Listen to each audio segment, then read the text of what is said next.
Vision Shaper is one of the 12 oaths in the game and the first oath I'll be covering. It provides you with the ability to manipulate others using illusions. Since this is the first time I've decided to go Vision Shaper, I had to make a build to show you how to get it. I do believe it's slightly annoying to play against, but at this point, everything in DEEPWOKEN is annoying to play against. I will put the build link in the description if you're interested in making it. First off, you're going to need 50 charisma as a prerequisite. Once that's been done, head over to the Valley of Heroes. It's located at the peak of Minitrisa, taking a left just before the mech spawn. Once you pass by this rock, Elita should spawn in. Hold on, let me just swap. Ensure that you check the season you're currently in. Elita will spawn in every season aside from winter. Once she finally spawns in, you'll want to follow her commands, else suffer the consequences of sailing back to her for 5 minutes. So cast a mantra when she tells you to, and when she produces copies of herself, check to see if the eyes are purple.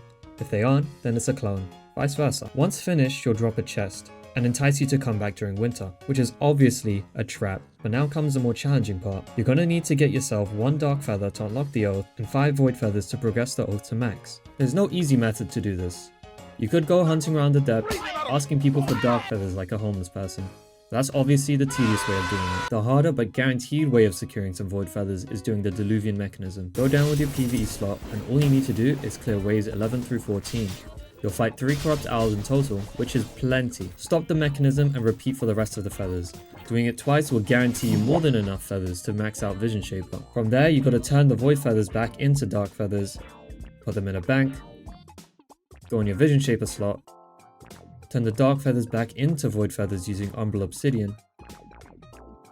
You've now got 5 void feathers and some dark feathers. Now head down into the depths, and once you've got your bearings, locate the Withered spawn, head inside avoiding the giant spider, and take a right and talk to Surge.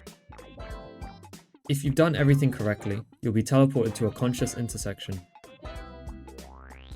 Complete the obby and talk to the nest line. Go through the dialogue options until you can say, I accept. And finally, you're now Vision Shaper. From there you can go back to Surge and hand over the void feathers, and once that's done, you should have fully progressed your Vision Shaper oath. The first move you gain access to is Illusionary Counter. You strike a pose, and if hit during this moment you'll swap places with your opponent and spawn a clone. More on the clones later though. All damage is negated if hit when Illusionary Counter is active, and all status effects are reflected. Be wary that the counter will only work for a single hit, so any hits directly after will not be reflected. The next move you receive is Illusory Servant. After turning invisible, you spawn in a clone of yourself that targets the closest enemy. These clones can only M1 and crit, so if your weapon has a unique crit, they will copy that as well. This does not include Hero Blades however. They deal a quarter of your regular M1 damage and will instantly die if you take a single hit. Becoming invisible does grant you iframes, so at least you have the chance of spawning the clone in before getting hit. Since this is an illusion onto another player, only you two can see the clones. The duration scales off your Vision Shaper progression, and whether or not your opponent has the Disbelief talent, which halves the clone's duration. And finally we have Illusory Realm. It's an absolutely disgusting mantra with a bunch of benefits. Firstly, you teleport you and all nearby players to an alternate dimension for about 20 seconds, and if modified properly, the realm can last a lot longer. It grants you a 20% damage reduction, and you cannot be knocked. In addition to that, Warrior's Respite, Resonances, and Ritual casts such as Graceful Flame are disabled, and if they wander too far out from where the realm was cast, they'll be pulled back in. So for about 20 seconds, your opponent can't escape, heal, or even kill you. There are 2 possible sparks you can put in. A multiplying spark that makes it so any player can join the realm while it's active, and a magnet spark that makes the realm focus on the caster.